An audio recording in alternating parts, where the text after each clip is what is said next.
नमस्कार, मैं सुमन श्री। स्वागत आप सभी का एजुकेशन चैनल में। आज का हमारा जो टॉपिक है वो है भक्ति आंदोलन। इससे पहले इससे संबंधित जो महत्वपूर्ण प्रश्न उत्तरों के माध्यम से मैंने वीडियो अपलोड किया था वो आप सभी को पसंद आया, इसके लिए बहुत बहुत धन्यवाद। तो आइए शुरुआत करते हैं हम भक्ति आंदोलन।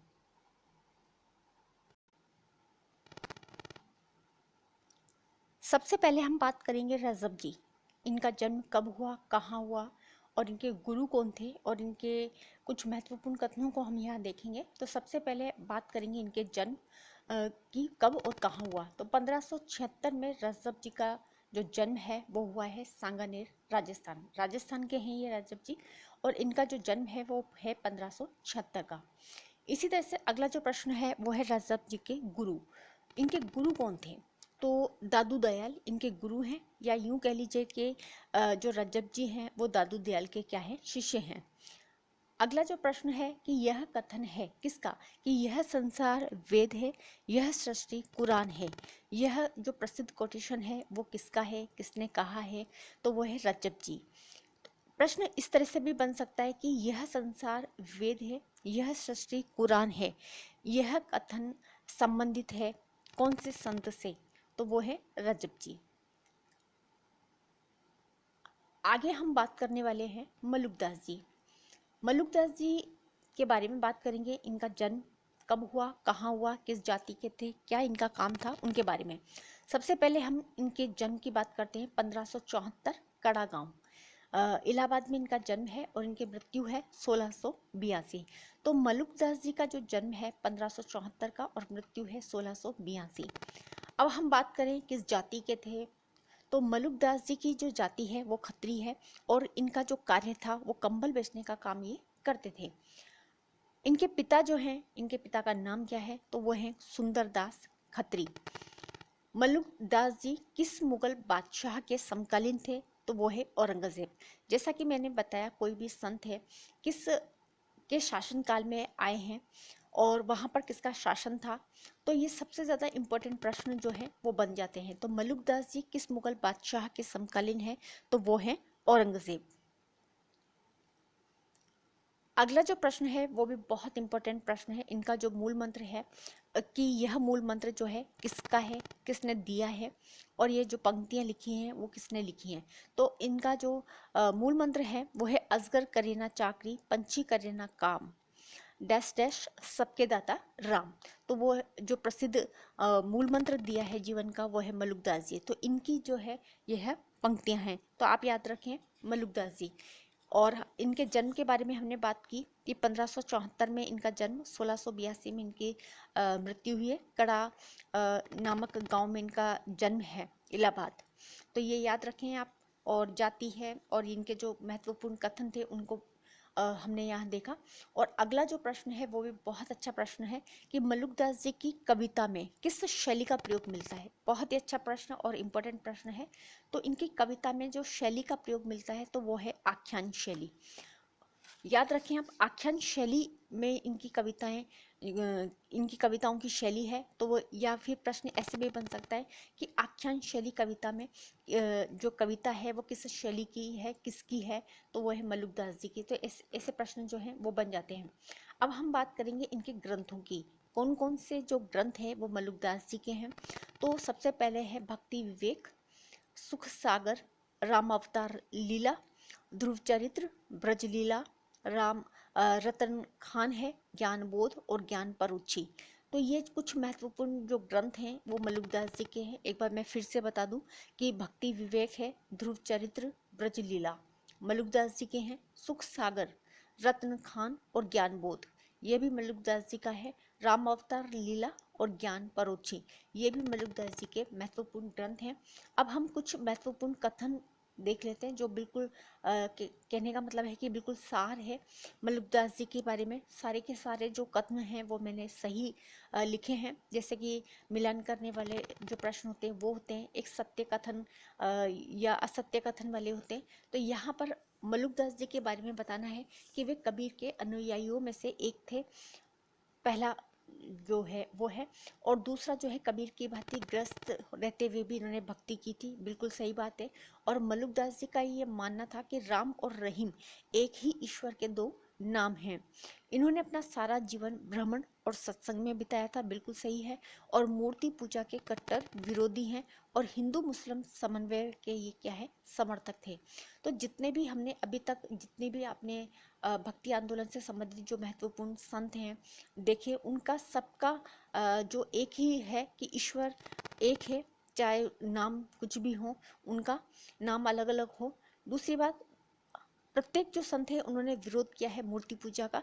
साथ ही साथ उन्होंने हमेशा हिंदू और मुस्लिम समन्वय के वो समर्थक रहे हैं और कबीर के अनुयायियों में से ये एक हैं मलुकदास जी। साथ ही साथ इन्होंने कबीर की ही भांति ग्रस्त होते हुए भी भक्ति जो है की है।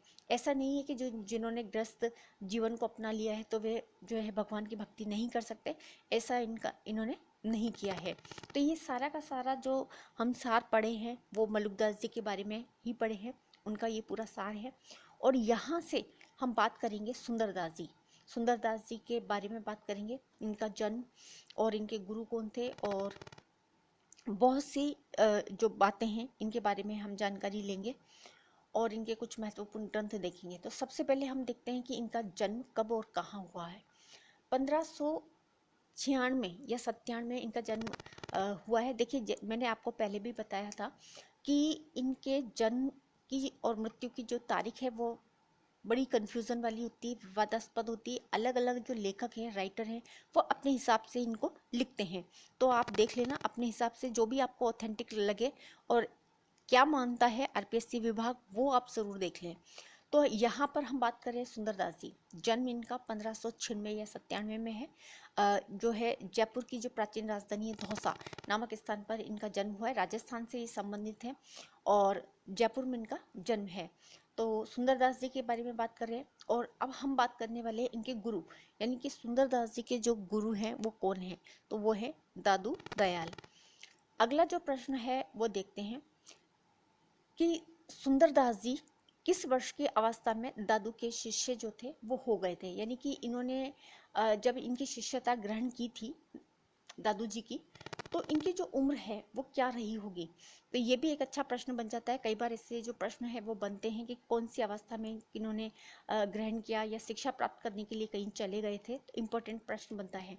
सुंदरदास जी किस वर्ष की अवस्था में दादू के शिष्य हो गए थे, तो इनकी जो अवस्था थी वो थी 6 वर्ष की।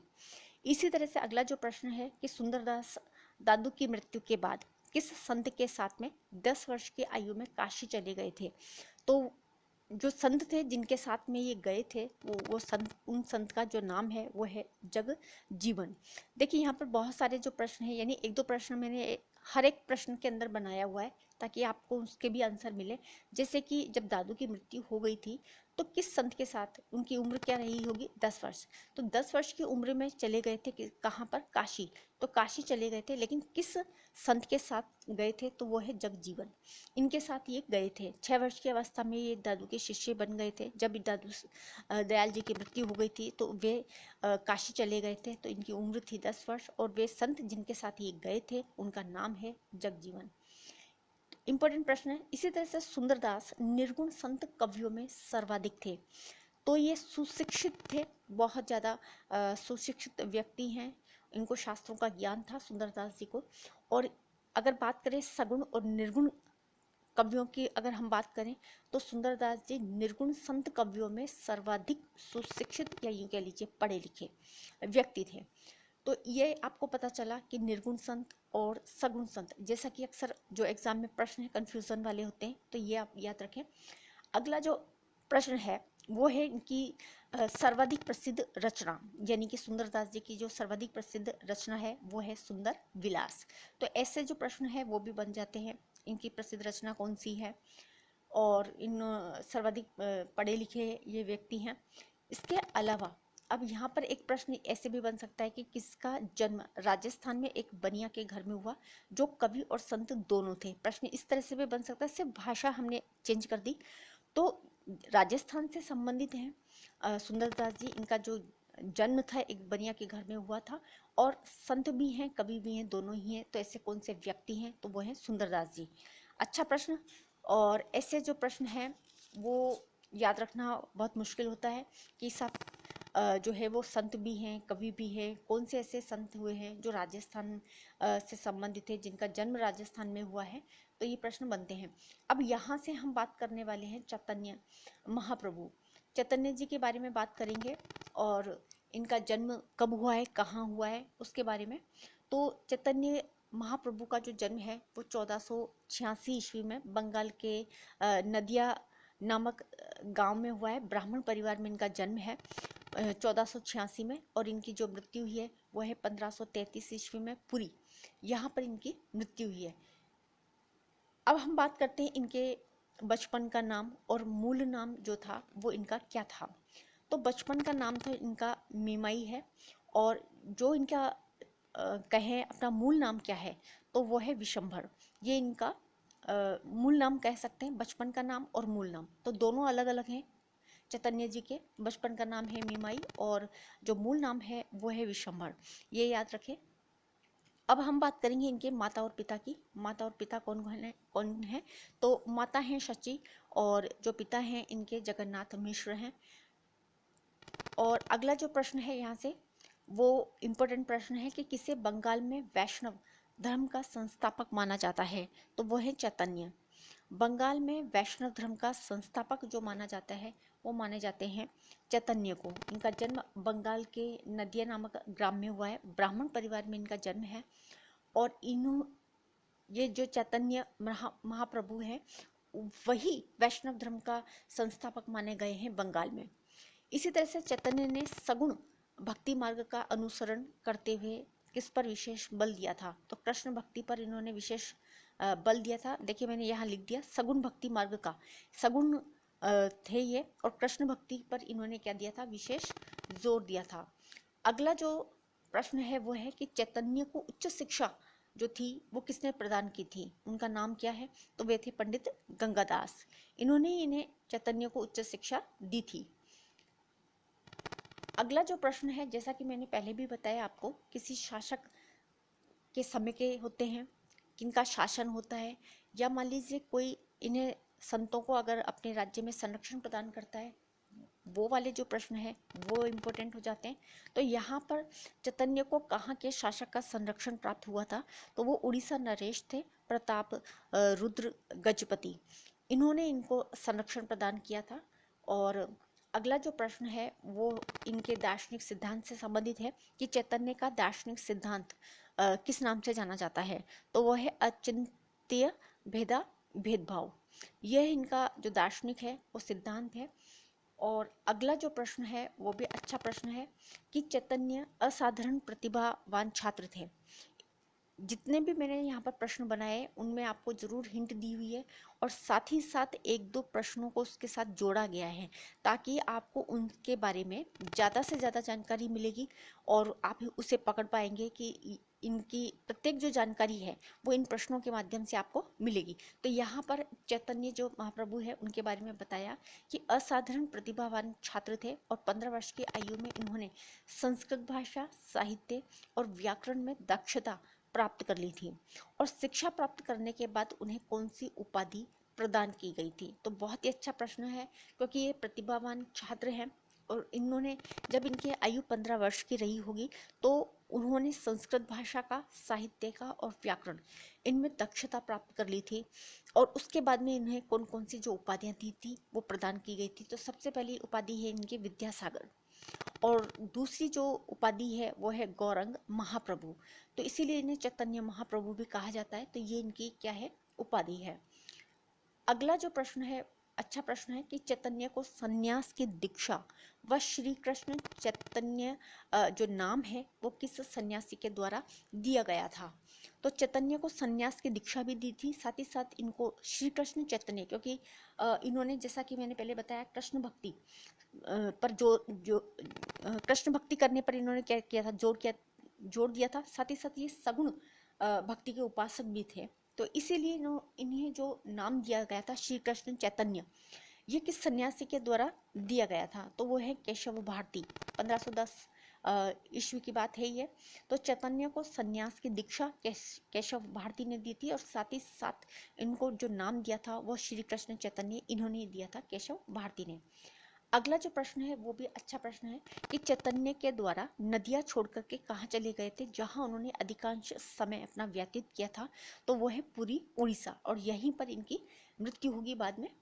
और अगला जो प्रश्न है वो भी अच्छा प्रश्न है कि किसने चैतन्य को कृष्ण मंत्र दिया था। देखिए, शिक्षा देने वाले जो थे वो अलग थे, जैसे कि इनको उच्च शिक्षा पंडित गंगादास ने दी थी।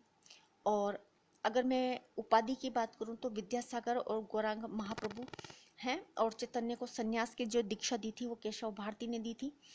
और अगर अब बात करें इनके कृष्ण मंत्र की कि साहब किसने चैतन्य को कृष्ण मंत्र दिया था, तो वे अलग व्यक्ति हैं, उनका नाम है ईश्वरपुरी, वैष्णव संत हैं, और इन्होंने ही कृष्ण मंत्र जो था वो चैतन्य को दिया था। उनका नाम क्या है? ईश्वरपुरी।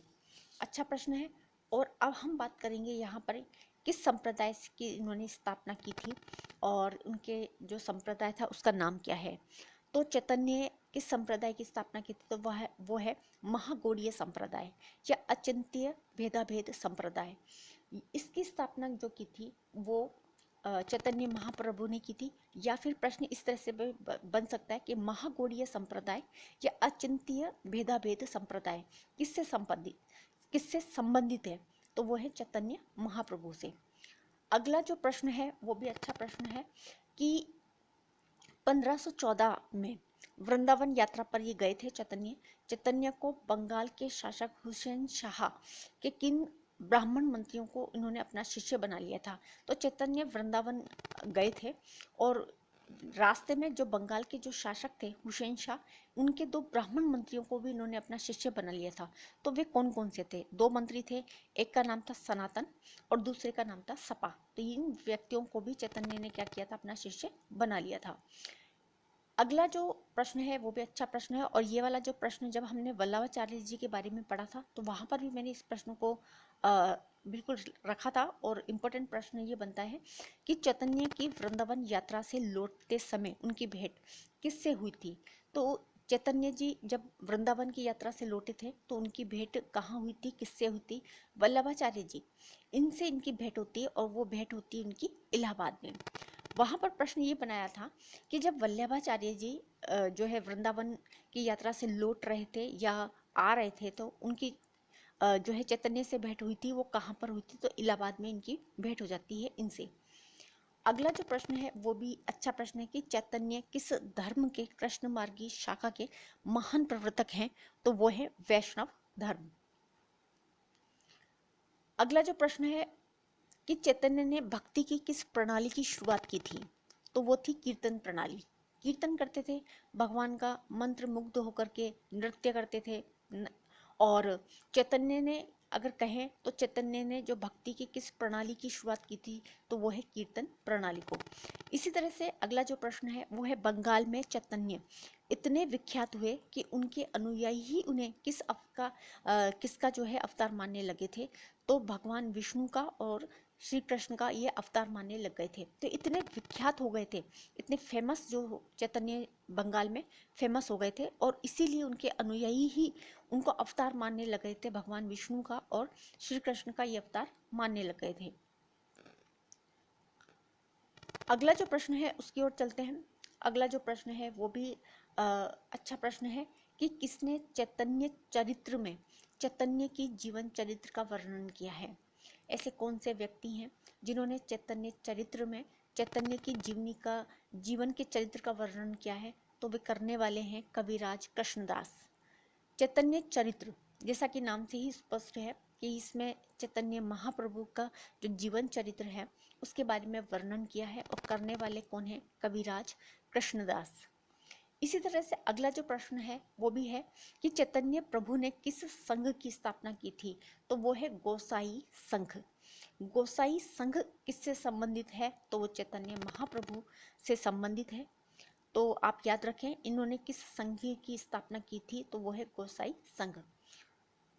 अगला जो प्रश्न है वो भी अच्छा प्रश्न कि किस पर चंडीदास और विद्यापति की राधा कृष्ण के प्रेम की कविताओं का प्रभाव था। यानी ऐसे कौन से ऐसे व्यक्ति थे ऐसे जिन पर कि चंडीदास और जो विद्यापति हैं उनकी राधा और कृष्ण के प्रेम की कविताओं का प्रभाव था, तो वो है चैतन्य। गाया करते थे राधा और कृष्ण के प्रेम से संबंधित जितने भी विद्यापति ने जो पद लिखे थे उनको। और अगला जो प्रश्न है वो है चैतन्य महाप्रभु के बारे में सही कथन, यानी एक तरह से ये इनका कथनों से संबंधित जो प्रश्न है उसमें इनकी सारी निचोड़ आ जाता है चैतन्य महाप्रभु के बारे में कि इन्होंने जो है इनके बारे में जो क्या सही है और क्या गलत है।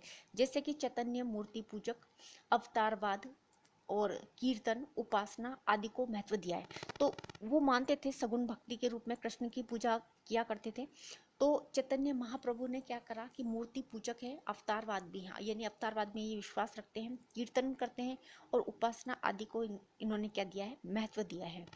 इनके अनुसार यानी चैतन्य महाप्रभु के अनुसार प्रेम तथा भक्ति, नृत्य एवं संगीत, लीला और कीर्तन से सगुण ब्रह्म का साक्षात्कार किया जा सकता है।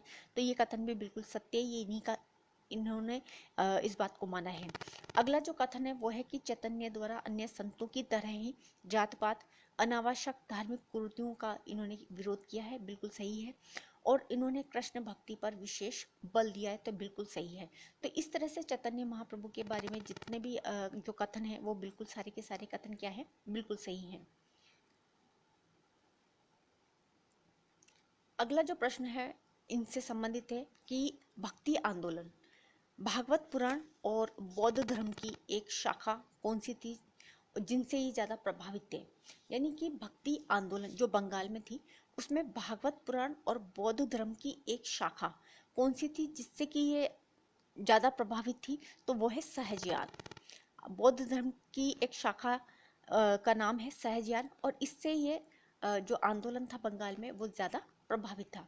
तो आज के इस टॉपिक के अंदर मैंने जितने भी इनसे संबंधित महत्वपूर्ण जो प्रश्न हैं उनको लिए हैं।